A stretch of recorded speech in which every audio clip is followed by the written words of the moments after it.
What if the most terrifying clue in a murder investigation wasn't hidden under the floorboards, but sitting quietly in a bedroom everyone thought they already understood? Think about that for a second. Because this story doesn't begin with flashing police lights or breaking news banners. It begins with a family, a powerful name, a quiet, upscale neighborhood where nothing like this is supposed to happen.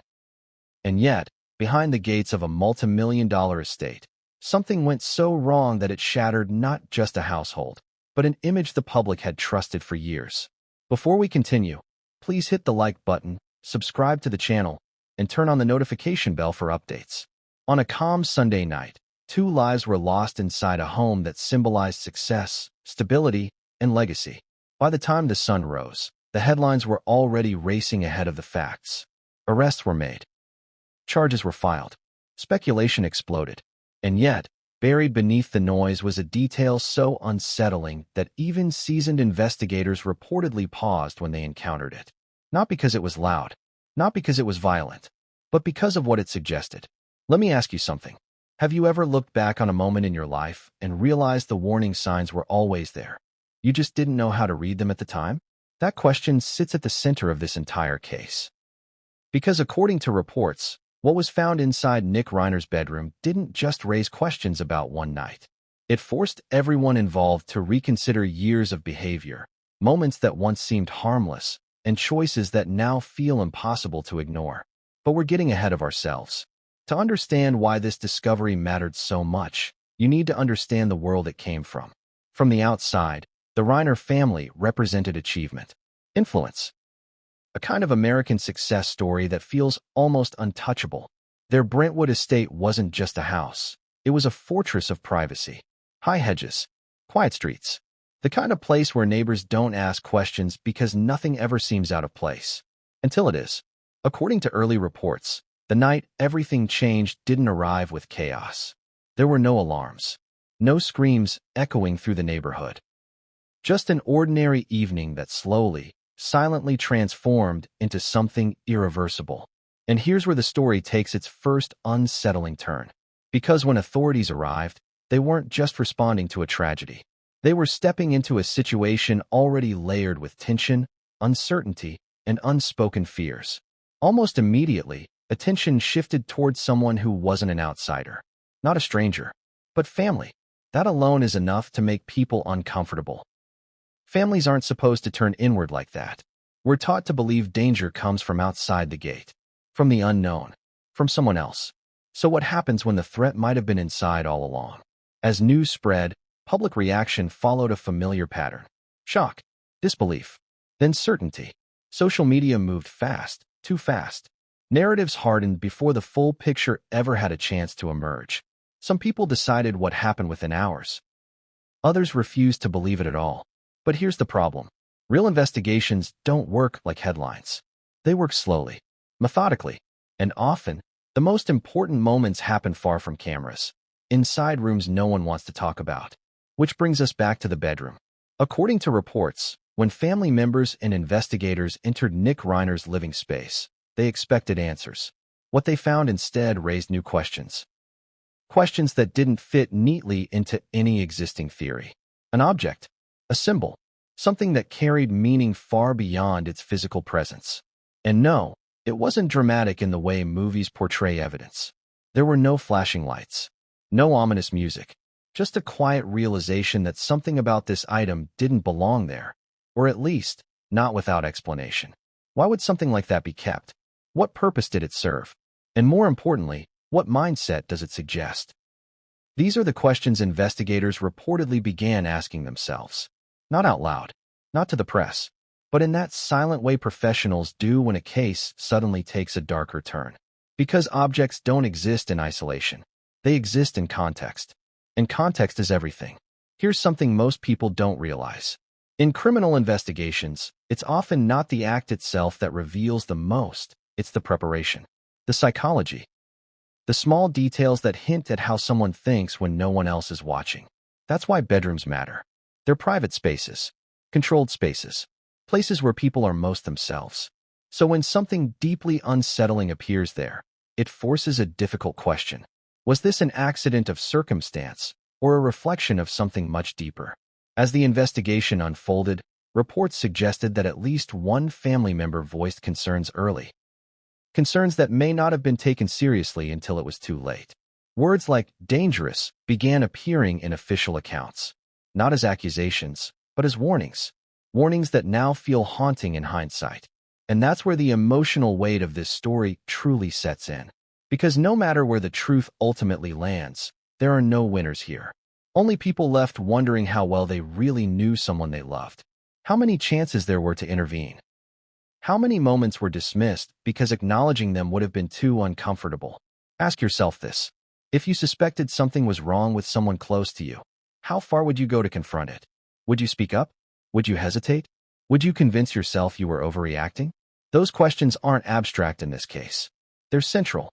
As investigators continued piecing together timelines, statements, and physical evidence, one thing became clear. The story the public thought it understood was incomplete. There were gaps, contradictions, moments that didn't align.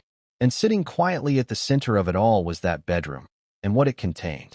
An object that didn't scream violence, but whispered intent. An item that symbolized separation between who someone appears to be and who they may be underneath. A detail that refuses to fade into the background, no matter how much time passes. And here's the chilling part. This wasn't the end of the story. It was the beginning. Because once investigators stepped back from that bedroom, they began looking at everything else differently. The estate, the relationships, the past behavior that suddenly seemed less innocent. And the very next discovery would shift the focus from objects to people. But what happened next would change everything, and no one saw it coming. What really happened that night? And why does every version of the story feel incomplete? That's the question investigators found themselves circling as they began reconstructing the final hours before everything collapsed. Because once you move past the shock of the headlines, once you strip away the assumptions and social media certainty, you're left with something far more unsettling. A timeline that doesn't quite behave. According to publicly reported information, the night began like so many others inside the Brentwood estate. Quiet. Predictable. No signs of chaos. No obvious warning to the outside world that something irreversible was already in motion. And that's what makes this part so disturbing. Because when tragedy arrives without noise, without witnesses, it forces investigators to rely on fragments. Small details, human behavior, the subtle choices people make when they believe no one is watching.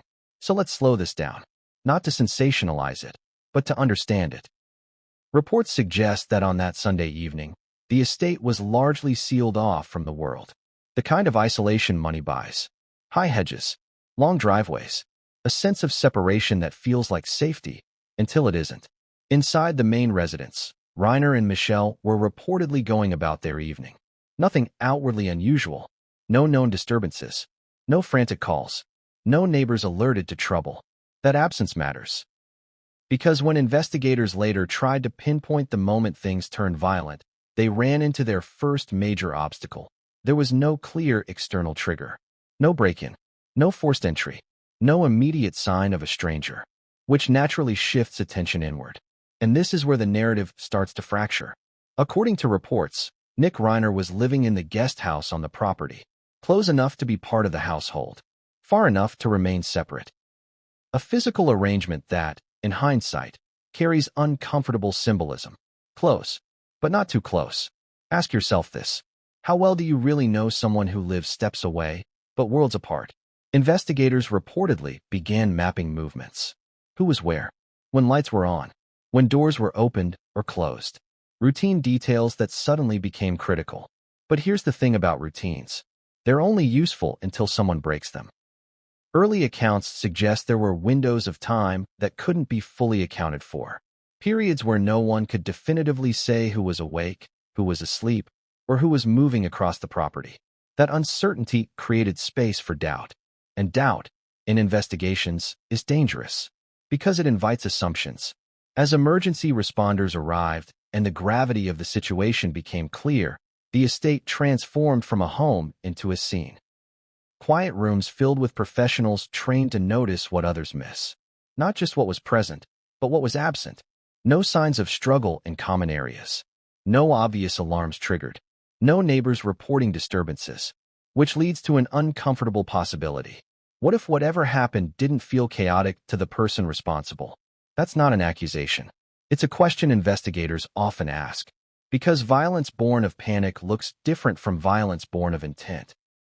As news of the deaths spread, early speculation focused on the how, the when, the why, but law enforcement was more interested in something else entirely, the who, and their relationship to the victims. According to reports, attention turned quickly toward Nick, not because of a single piece of evidence released publicly, but because of proximity, access, and opportunity. Those three words matter more than motive in the early stages of an investigation. Proximity, access, opportunity. He lived on the property. He had access to the main residence, and he was reportedly present that night. That doesn't establish guilt, but it establishes relevance. And relevance is enough to justify questions. Questions that, according to accounts, began almost immediately. What were the relationships like? Had there been tension? Any recent conflicts? Any changes in behavior? These aren't dramatic questions. They're procedural, but the answers, or lack of them, began to shape the direction of the case. One detail that reportedly stood out early was the absence of any clear narrative explaining why things escalated. No public record of explosive arguments. No known threats. No obvious breaking point. Which raises another unsettling question. Can something simmer for years without ever boiling over, until it suddenly does? As investigators worked through the night, they began separating fact from assumption. A difficult task when emotions are high and information is incomplete. Family members were spoken to. Statements were collected. Timelines compared. And according to reports, it was during this early phase that something unexpected happened. Instead of unified confusion, there were hints of concern. Not about an intruder, not about a stranger, but about someone within the family circle. That's not a common development. Families under shock often cling together, defend one another, resist uncomfortable implications. But here, at least one account suggests a different reaction.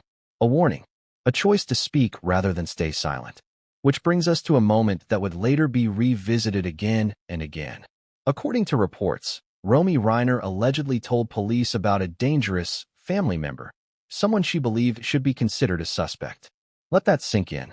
Imagine the weight of saying that out loud, in the immediate aftermath of loss. In a moment when grief and disbelief collide, what does it take for someone to cross that line? Fear? Certainty? Or something they'd been holding on to for a long time? Investigators reportedly took that statement seriously, not as proof, but as context, a signal that there may have been concerns predating the tragedy. And that changes everything. Because once you introduce prior concern into an investigation, you're no longer just examining a single night. You're examining a history, patterns, behavior, moments that felt wrong but weren't actionable at the time. This is where hindsight becomes both illuminating and dangerous. It's easy to look back and assign meaning where none was clear before. Investigators know this. That's why they move carefully, why they resist neat stories. But they also know that warning signs often go unnoticed until it's too late. And that's what makes this chapter of the story so difficult. Because the timeline doesn't just include actions. It includes choices. Who spoke up? Who stayed quiet? Who hesitated? As dawn approached, the direction of the case had shifted. What began as a response to an unthinkable crime was evolving into a deeper inquiry, one that questioned relationships, trust, and the thin line between concern and denial. And still, the public knew almost none of this. Outside the estate, speculation hardened into judgment. Online theories multiplied. People chose sides without access to evidence, without understanding how fragile early information can be. But inside the investigation, certainty was nowhere to be found.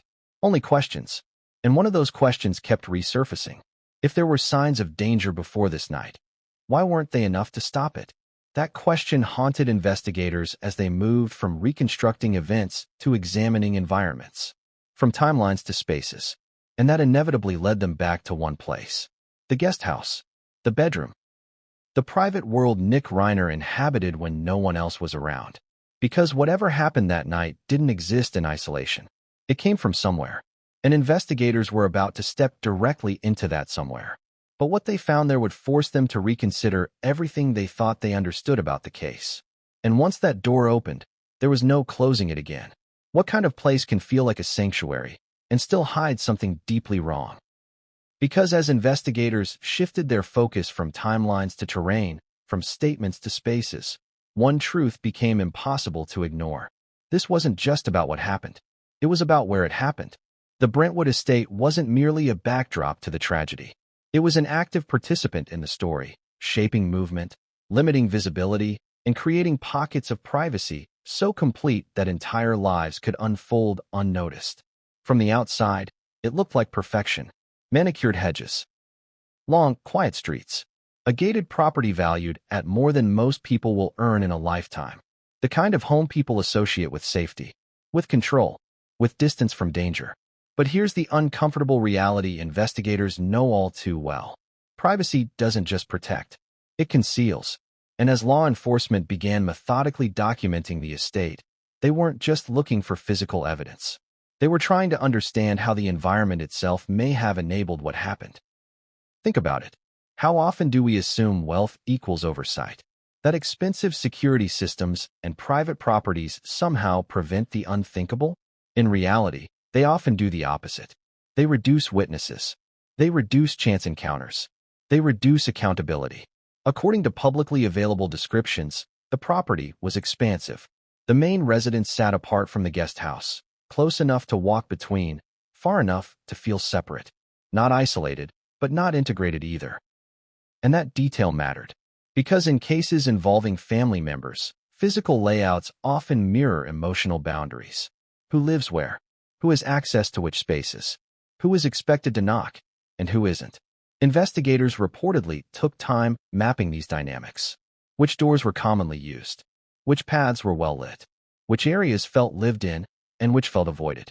It's easy to overlook those details if you've never walked a crime scene. But professionals know that houses tell stories long before people do.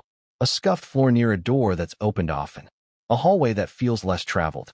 A room that's technically available, but rarely entered. The estate wasn't chaotic. It was orderly. And sometimes, order is the most unsettling thing of all. Because chaos leaves evidence everywhere.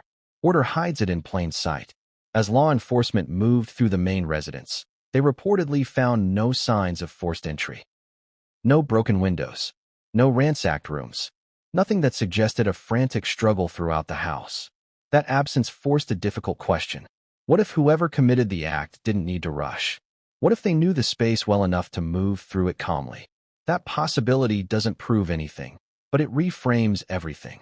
Investigators often look for what's missing just as much as what's present. And in this case, what was missing was noise, panic, disorder. Which again brings us back to familiarity.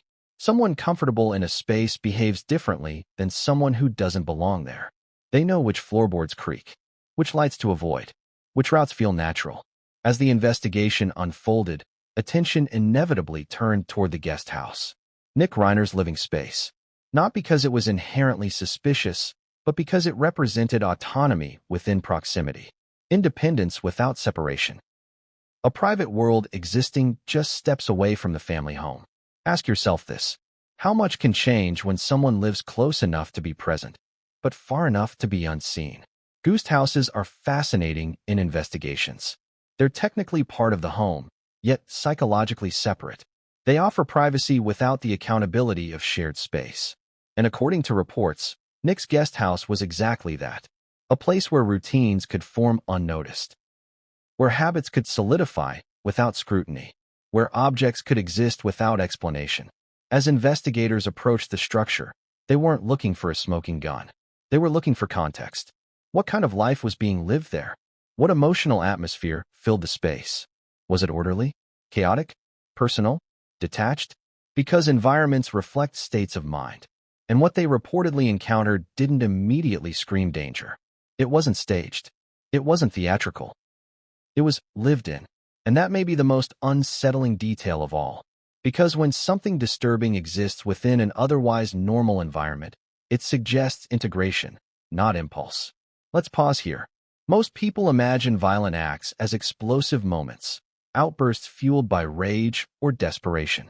But investigators know another version exists. One that's quiet, deliberate, contained. That's why the estate mattered so much. It provided the conditions for silence. No close neighbors. No shared walls. No random. Most people imagine violent acts as explosive moments, outbursts fueled by rage or desperation. But investigators know another version exists. One that's quiet, deliberate, contained. That's why the estate mattered so much. It provided the conditions for silence. No close neighbors. No shared walls. No random interruptions. Time could stretch here. Actions could unfold without interference. And that reality made every room feel heavier. As documentation continued, investigators reportedly noted how movement between the guest house and main residence could happen quickly and quietly. No gates to climb. No cameras clearly visible from every angle. No immediate obstacles. Which leads to another uncomfortable question. If someone wanted to move between those spaces unnoticed, could they? The answer, according to the layout, appeared to be yes. And that realization reframed the entire timeline. Suddenly, those unexplained windows of time made more sense. Suddenly, the lack of external witnesses wasn't surprising. It was expected. The estate didn't just fail to prevent the crime. It may have enabled it. As dawn broke and the property remained sealed, the atmosphere shifted. What was once a private family space had become a controlled environment. Every corner cataloged. Every object considered. But the most important discoveries were still ahead. Because while the main residence told a story of absence, of what didn't happen, the guest house was about to tell a story of presence.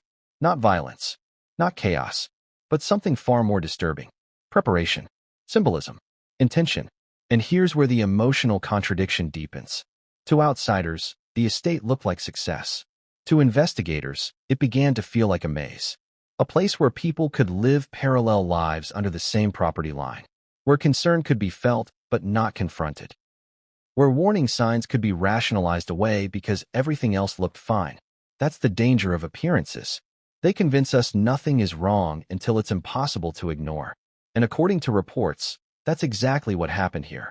Because once investigators completed their initial sweep of the property, once the shock settled into procedure, one thing became clear. The estate had kept secrets. Not intentionally, not maliciously, but effectively. And the next step in the investigation would force those secrets into the open, not through architecture, but through personality, through behavior, through history, through the private world of the person who lived just beyond the main house. The focus was about to shift away from walls and walkways, and toward Nick Reiner himself. And once that shift happened, the story would take on an entirely new weight. Because the deeper investigators looked into his life, the harder it became to separate who he appeared to be from who he may have been becoming. And that's where everything starts to get uncomfortable. But what came next would make the quiet of the estate feel deafening. Who was Nick Reiner when no one else was around? That question became unavoidable once investigators moved past the estate itself and turned their attention inward, away from walls and walkways, and toward the person whose proximity, access, and private space now sat at the center of the case. Because places don't act alone, people do. And according to publicly available reports, once the focus narrowed to Nick, the story stopped being about a single night and started becoming about a pattern, one that was easy to miss until everything collapsed. Let's be clear about something before we go any further. What follows is not a declaration of guilt. It's an examination of how investigators, according to reports, begin to understand a person of interest, how they build context, how they look for alignment or misalignment between who someone appears to be and what their environment suggests. Because in cases like this, appearances are rarely enough. From the outside, Nick Reiner was not someone people pointed to as dangerous. There were no flashing red flags visible to the public, no viral videos, no widely known history of violence. Nothing that would make strangers step back in fear. And that's precisely what made this so difficult. Investigators don't just look for monsters. They look for contradictions. They ask questions most people never think to ask. How does someone handle frustration? How do they respond to boundaries? What happens when they feel ignored, dismissed, or challenged? According to accounts referenced in reporting, people who knew Nick described him in varied, and sometimes conflicting, ways. Some recalled him as quiet, others as intense. some as withdrawn, others as unpredictable. None of those descriptions are crimes. But taken together, they suggest complexity. And complexity matters when investigators are trying to understand what might have been happening beneath the surface.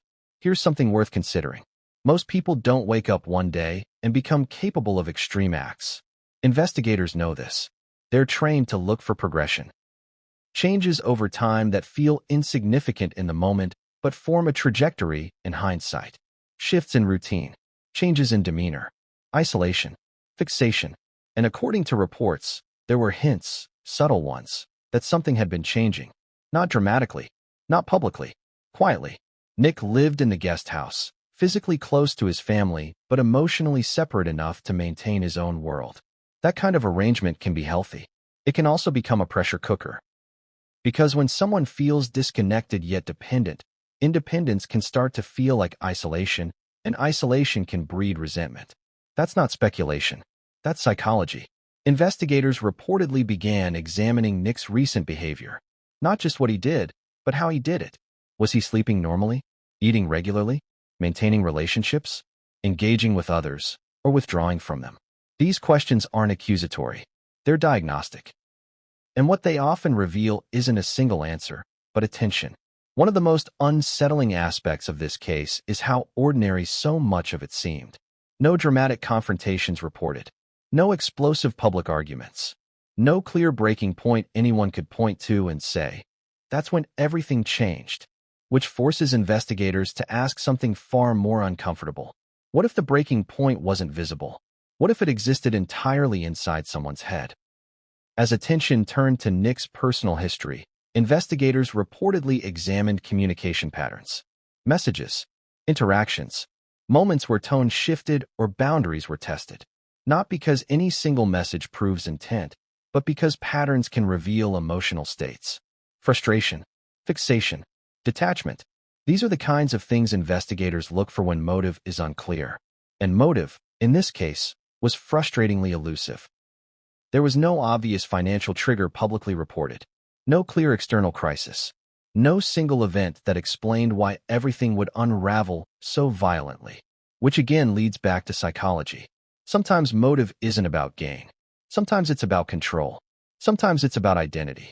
Sometimes it's about a feeling that can't be articulated but becomes unbearable. And here's where the contradictions deepen.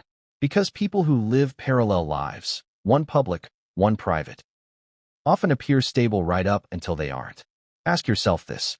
How many times have we heard stories where friends later say, "I never would have guessed"? That phrase appears again and again in cases like this. Not because people are lying, but because humans are remarkably good at hiding what they don't want others to see. Investigators reportedly paid close attention to Nick's living space because private environments often reveal what public behavior conceals. Not through violence. Through symbolism. Through objects that don't need explanation until they do. And while the most disturbing item found in the bedroom will be addressed more fully later, it's important to understand why its presence mattered. Because it wasn't just what the object was. It was that it existed at all. Objects reflect thought processes, interests, preoccupations. They don't act, but they suggest. And according to accounts, what was found didn't align with the image people had of Nick. That dissonance is powerful. When investigators encounter a mismatch between public persona and private reality, it becomes a focal point. Not proof, but pressure. Pressure that demands explanation. As Nick was taken into custody, the atmosphere shifted again. From uncertainty to consequence. From speculation to procedure. Being arrested doesn't mean guilt, but it changes how every prior detail is interpreted. Suddenly, small things feel larger. Minor moments are replayed under a microscope. And the family was now facing something almost impossible to process. Grief, shock, and the terrifying possibility that someone they loved might be connected to the worst thing that could happen to them. Imagine that for a moment. Not as a headline, as a human experience. Your parents are gone. Your sibling is under suspicion. Your entire life is now public property. How do you reconcile that? According to reports, reactions within the family were not uniform. Some expressed disbelief. Others expressed concern. Some chose silence. Others chose to speak. And that difference matters. Because families often fracture under pressure, not because of guilt, but because of fear. Fear of being wrong. Fear of being right. Fear of what silence might cost. Fear of what speaking might unleash. This is where Romy Reiner's alleged statement becomes even more significant. If she did, as reported, describe a dangerous family member, that suggests concern didn't appear overnight. It suggests a pre-existing unease, one that may have been suppressed until the stakes became undeniable. Investigators reportedly weighed that carefully, because statements like that don't emerge casually. They emerge when someone feels the cost of silence outweighs the cost of truth. And that cost is enormous. As the case progressed, public narratives hardened. Some people became convinced of Nick's guilt. Others rejected the idea entirely. Few remained comfortable with uncertainty. But investigators live in uncertainty. It's their workspace. They don't need certainty to ask questions. They need plausibility. They need consistency. They need alignment between evidence and explanation. And in this case, alignment was elusive. Nick's background didn't scream danger. The estate didn't scream chaos. The timeline didn't scream panic. Everything felt contained, which is sometimes the most frightening scenario of all, because contained violence suggests thought, planning, or at the very least, a mindset that wasn't overwhelmed by the moment. That's not a conclusion.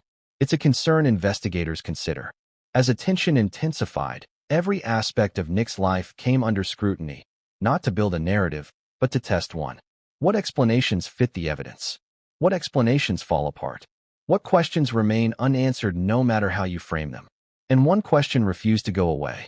If Nick was capable of this, why now? What changed? What escalated? What crossed the line from thought to action? That question haunted the investigation because there was no easy answer. And without an easy answer, investigators had to keep digging, deeper into relationships, deeper into behavior, deeper into the private world that existed just beyond the family home. Because whatever happened that night didn't emerge from nowhere. It came from somewhere. And the next phase of the investigation would focus not on Nick alone, but on the people around him. The ones who lived with him. The ones who watched him change. The ones who may have felt something was wrong, but didn't know what to do about it. Because sometimes the most important evidence isn't found in a room. It's found in memory. And once investigators began asking those questions, the case took another turn. One that would bring Romy Reiner's role into sharper focus and force a re-examination of what had been said and when.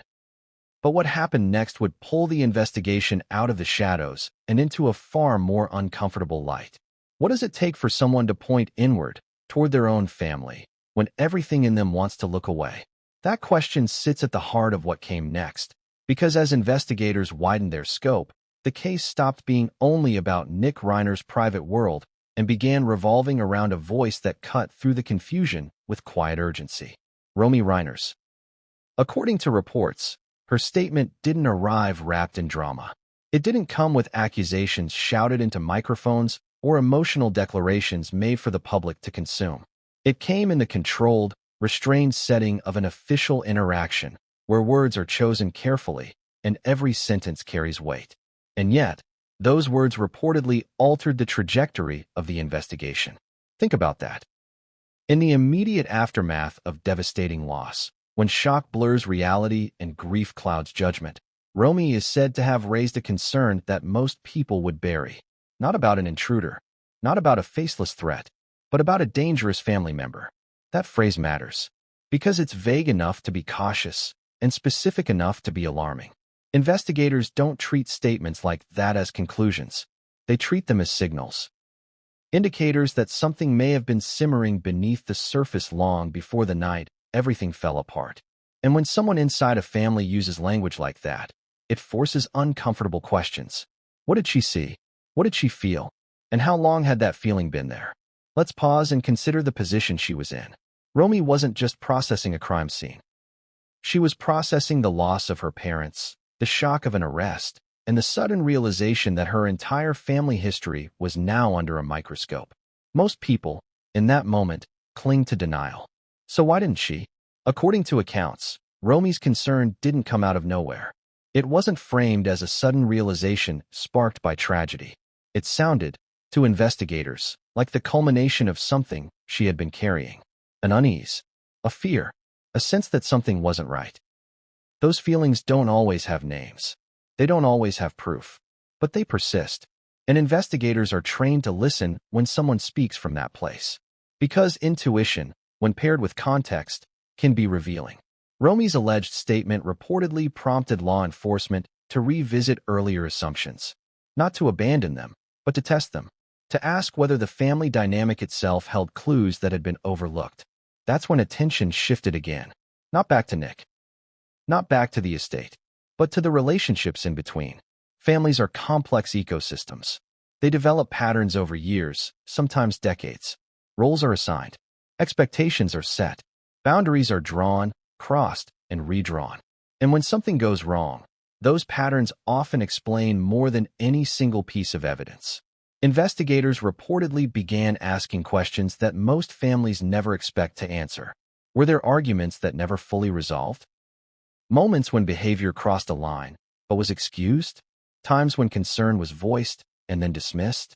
Because silence isn't always the absence of sound. Sometimes it's a choice. Romy's willingness to speak up suggested that silence may have already felt dangerous, and that realization cast earlier moments in a new light. Had there been incidents that were minimized because confronting them felt too disruptive? Had warning signs been rationalized because acknowledging them would have required action no one was ready to take? These questions are painful, but they're central to understanding what happened. Investigators reportedly explored whether there had been previous attempts to address concerns within the family, conversations that ended without resolution, warnings that were softened to preserve peace. This isn't unusual. Families often prioritize harmony over confrontation, especially when dealing with someone who is sensitive, volatile, or unpredictable, especially when resources and status make it easier to insulate rather than intervene. And that's where contradiction enters the story. From the outside, the Reiner family appeared close-knit, supportive, functional. But inside, there may have been fractures that never fully healed. Fractures that Romy may have sensed long before anyone else was willing to acknowledge them. Ask yourself this. If you believe someone you loved might be capable of harming others, what would you do? Would you confront them directly? Would you tell someone else? Would you hope it was just a phase and wait for it to pass? There's no easy answer. And that's why Romy's reported decision to speak stands out. It wasn't loud. It wasn't performative. It was deliberate. And deliberate choices often come from long reflection. Investigators reportedly took her statement seriously not because it proved anything, but because it suggested continuity. A through line connecting past concern to present tragedy. That continuity matters. Because crimes don't exist in isolation from relationships. They're shaped by them. As the investigation deepened, Romy's role became increasingly complex. She wasn't positioned as an accuser. She wasn't framed as an antagonist. She was, by all accounts, a grieving daughter trying to make sense of something that defied comprehension. And yet, her words carried implications that couldn't be ignored. They forced investigators to examine whether the family had been living with a quiet awareness that something was off, without knowing how to name it or what to do about it. That's one of the most unsettling aspects of this case. Not that violence happened, but that it may have been preceded by fear no one knew how to address.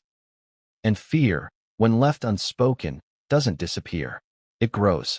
As interviews continued, investigators reportedly compared Romy's concerns with other accounts. Not to confirm them outright, but to see whether they aligned. Did anyone else express unease? Were there patterns others had noticed but dismissed? Did moments that once felt insignificant now take on new meaning?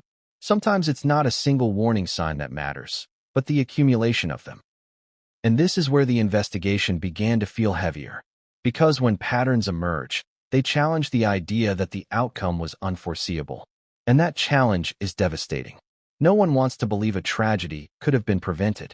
That belief carries unbearable guilt. But investigators don't have the luxury of avoidance. They have to ask whether there were opportunities for intervention and whether those opportunities were missed. Romy's statement forced that question into the open. It suggested that concern may have existed, but lacked a pathway to action. And that's a familiar story. Mental health struggles, emotional volatility, and perceived danger often fall into a gray zone. Not severe enough to trigger immediate response. Not visible enough to demand attention. but persistent enough to create unease. Families living in that gray zone often normalize it, until something breaks. As the case moved forward, Romy's role remained emotionally charged. Every mention of her statement in the media sparked debate. Some praised her courage. Others questioned her motives. Still others refused to believe any family. If someone is struggling, distance can provide relief. It can also provide space for rumination, for fixation, for narratives to develop unchecked. And narratives are powerful, especially when someone begins to feel misunderstood, marginalized, or controlled. Again, none of this proves intent. But investigators don't need proof to ask whether the conditions for escalation were present. They need plausibility. And plausibility was growing. As part of their review, investigators reportedly looked at how Nick responded to stress. Not just acute stress, but ongoing pressure, financial expectations, family roles, personal autonomy. These forces don't operate independently. They stack. And when someone lacks healthy outlets, that stack can become overwhelming. Another red flag investigators often examine is rigidity, an inability to adapt, an insistence on certain outcomes, a belief that only one version of events is acceptable. Rigidity can manifest quietly, through withdrawal rather than confrontation, through resentment rather than argument. And resentment is dangerous because it's internal. It doesn't vent. It ferments. Investigators reportedly explored whether there were moments when Nick's behavior felt disproportionate to the situation. Strong reactions to minor frustrations. Emotional responses that didn't match the trigger. These moments often get dismissed in families. He's just having a bad day. He's under a lot of pressure. That's just how he is. But when those moments accumulate, they form a pattern. And patterns are what investigators follow. What makes this case especially difficult is that none of these red flags were definitive. They were ambiguous, subjective, open to interpretation, which means no one inside the family would have felt confident enough to say, "This is dangerous." Instead, concern likely existed alongside doubt. Am I overthinking this? Is this really a problem? What if I'm wrong? Those questions silence action, and silence can be catastrophic. As investigators layered these behavioral observations onto the timeline, the picture became more complex, not clearer. Because complexity resists conclusions. It suggests that whatever happened wasn't the result of a single moment, but the endpoint of a process. A slow drift toward something no one could quite name. And then there's the most unsettling red flag of all. Preparation. Not in the cinematic sense. Not in the obvious sense, but in the symbolic sense. When investigators encounter objects that suggest a mindset rather than an act, they pay attention. Not because the object itself is criminal, but because it reflects how someone thinks about identity, control, and separation. And this is where the bedroom comes back into focus. Because the object found there, discussed earlier but not yet fully unpacked, didn't exist in isolation. It existed within a behavioral context. And that context was becoming harder to ignore. Investigators reportedly asked whether the presence of that item aligned with the behavioral patterns they were seeing, whether it reflected dissociation, fantasy, or a psychological boundary between self and action. Masks, symbols, and artifacts often serve that function. They allow someone to imagine acting without being themselves. That's not proof of intent, but it's not meaningless either. As the behavioral analysis deepened, investigators faced a difficult reality. Even if red flags existed, even if concern existed, even if fear existed, none of it guaranteed intervention.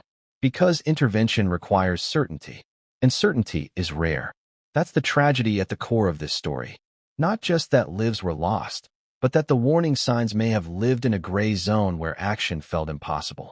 As this phase of the investigation concluded, one thing became clear. Behavioral red flags alone don't solve cases. They complicate them. They raise questions that don't have satisfying answers. They force us to sit with uncertainty. They challenge the belief that tragedies are always preventable or always unforeseeable. And as investigators moved forward, they knew the next step would be even more contentious. Because behavior is subjective, evidence is not. The investigation was about to shift away from patterns and psychology and towards something far more concrete. Conflicting timelines, physical evidence, statements that didn't align. And once those elements entered the picture, the story would fracture in ways no one could control. Because when facts collide with perception, someone's version of the truth always breaks. And what came next would test every assumption made so far. What happens when the facts refuse to line up? No matter how many times you rearrange them? Because that's exactly where this investigation found itself next. Once behavioral analysis and family dynamics were placed under the microscope, investigators turned to something far less forgiving than psychology: the timeline. And almost immediately, the timeline began to resist order. At first glance, the sequence of events seemed straightforward. A quiet evening, a private estate, a tragic discovery, an arrest made within hours. On paper, it looked clean. But real timelines are never built on paper alone. They're built on human memory. And human memory is fragile. Investigators reportedly began reconstructing the night minute by minute, not just to establish when something happened, but to understand how it could have happened without drawing attention. Who was awake? Who was asleep? Who moved between spaces? Who didn't? These questions sound simple. They're anything but. Because when people experience shock, time distorts. Minutes feel like seconds. Hours feel like blinks. And recollections shift as new information emerges. That's why timelines are rarely static. They evolve. According to reports, early statements didn't perfectly align. Not in dramatic ways, but in subtle ones. Small discrepancies that, on their own, might seem insignificant. A light that was on, or maybe off. A sound that was heard, or perhaps imagined. A time remembered differently once the gravity of the situation became clear. These are the cracks investigators watch for. Not because they indicate deception, but because they indicate stress. And stress reshapes memory. One of the first challenges investigators reportedly faced was establishing a clear window of time during which the violence could have occurred. Without external witnesses or disturbances, that window was wider than anyone wanted it to be. Which raises a troubling question. How much time passed before anyone realized something was wrong?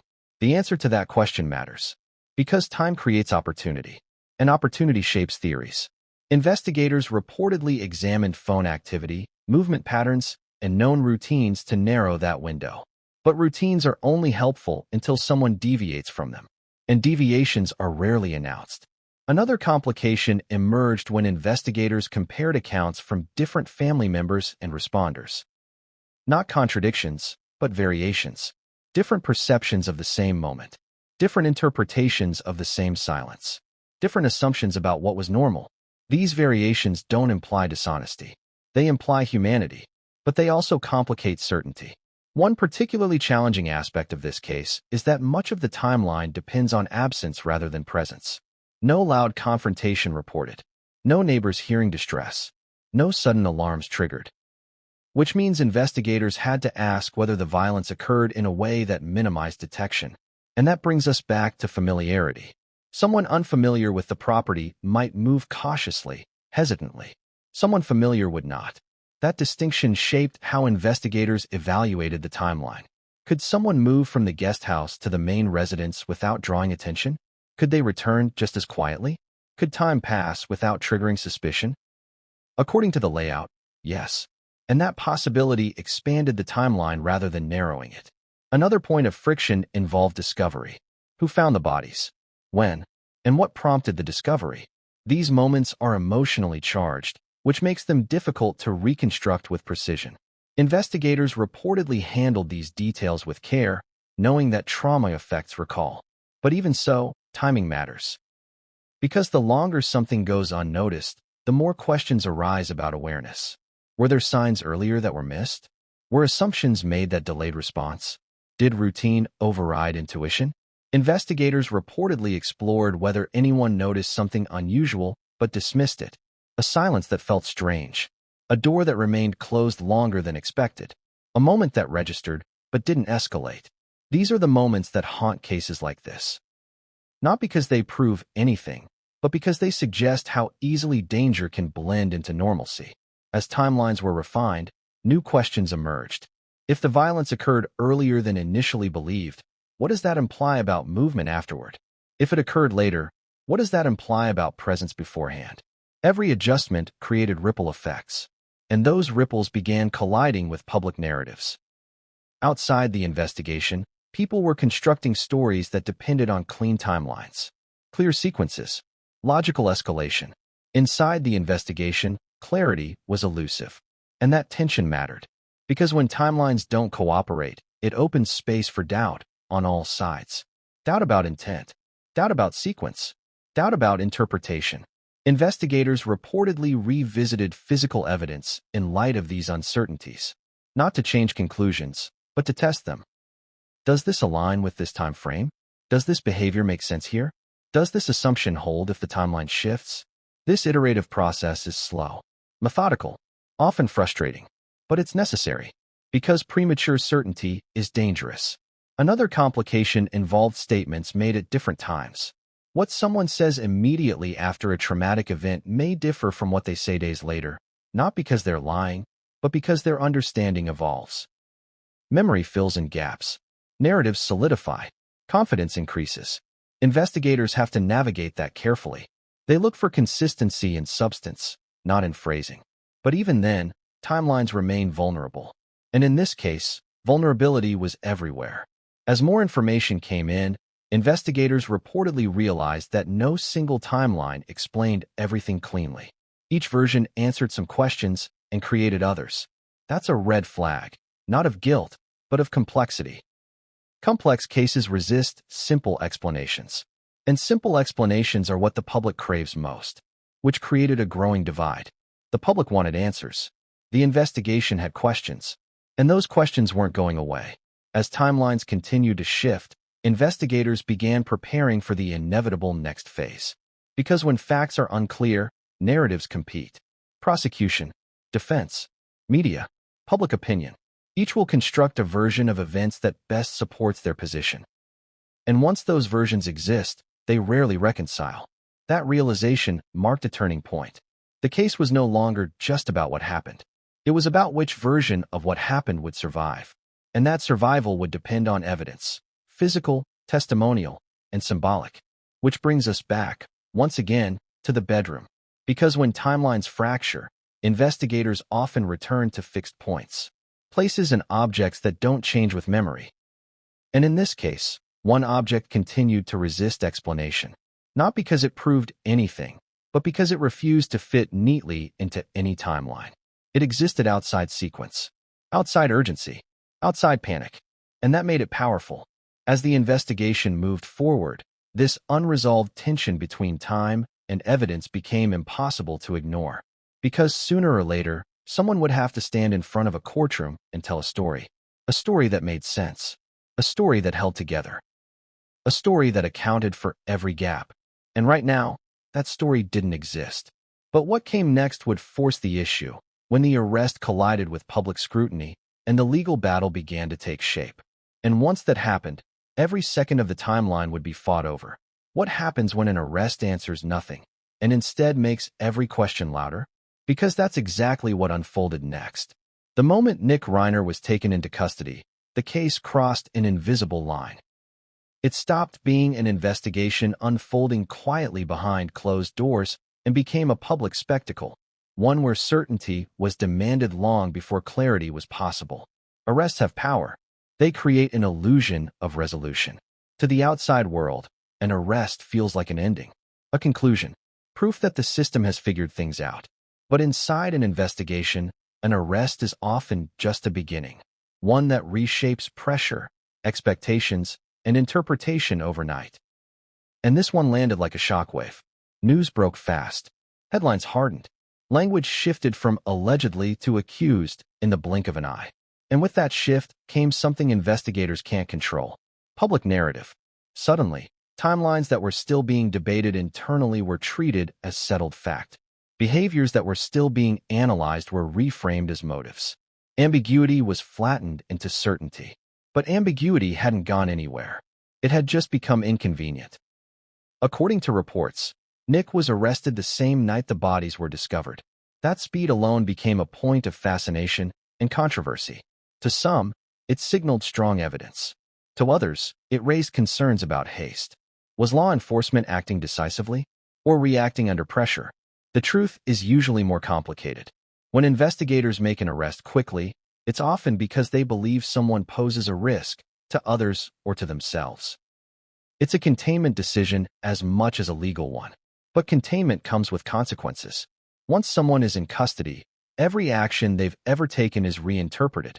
Every silence becomes suspicious. Every inconsistency feels intentional.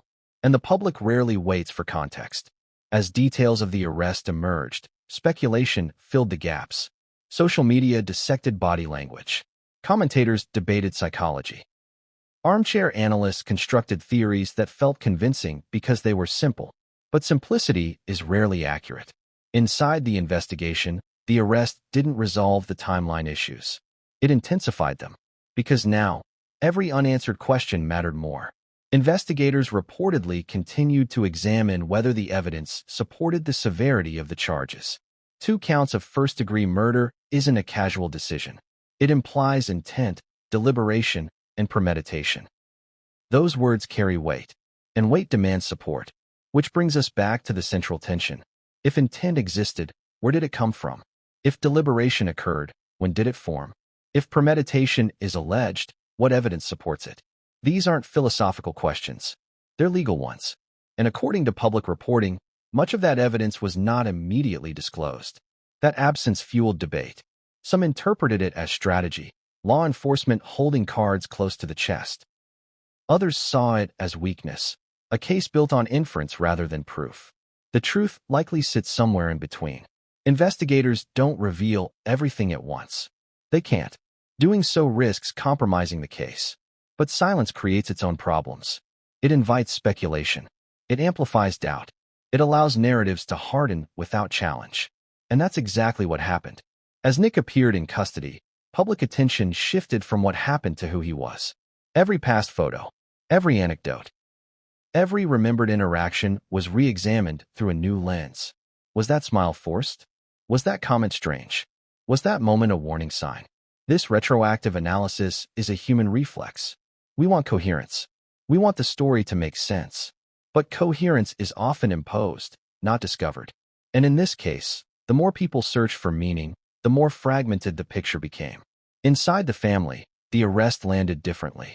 Shock doesn't evaporate just because someone is charged. Grief doesn't organize itself around legal milestones. And loyalty doesn't dissolve on command. Families under this kind of pressure often splinter, not because they disagree on facts, but because they cope differently. Some cling to hope. Some cling to anger. Some cling to silence. And silence, once again, became a central character. According to reports, family reactions were restrained. No dramatic public statements. No emotional press conferences. Just a quiet withdrawal from view. That absence spoke volumes. Because in high-profile cases, silence is rarely accidental. It's strategic, protective, or simply necessary for survival. But it also creates a vacuum. And vacuums get filled. As public opinion polarized, 2 competing narratives began to form. One framed the arrest as overdue justice. The other framed it as premature certainty. Both sides believed they were protecting something important. Justice, fairness, truth. And neither side had access to the full picture. Investigators reportedly continued working the case even after the arrest, reviewing evidence, refining timelines, and preparing for the legal battles ahead. Because an arrest doesn't end an investigation. It redirects it. Suddenly, every detail must be defensible in court. Every assumption must be backed by evidence. Every gap must be acknowledged or filled. And some gaps refused to cooperate. The timeline issues remained. The behavioral questions remained. The symbolic object in the bedroom remained unexplained. And now, those unresolved elements had to support charges carrying the most severe consequences possible.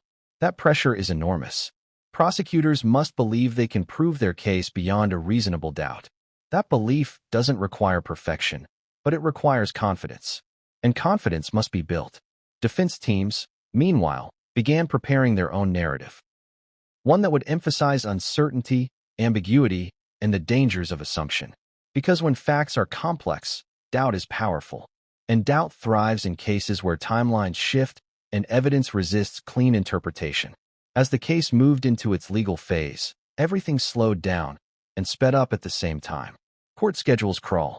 Public discourse races. Each new rumor felt like a revelation. Each silence felt like confirmation. But inside the system, methodical work continued. Investigators reportedly revisited interviews, re-examined evidence, cross-checked statements, not to change their minds, but to ensure they hadn't missed anything. Because missing something now would be catastrophic later. And then there was the matter of motive. Despite the arrest, motive remained murky. Theories circulated, but none fully explained the alleged actions. Financial explanations felt incomplete. Emotional explanations felt speculative. Psychological explanations felt too broad, which left a vacuum.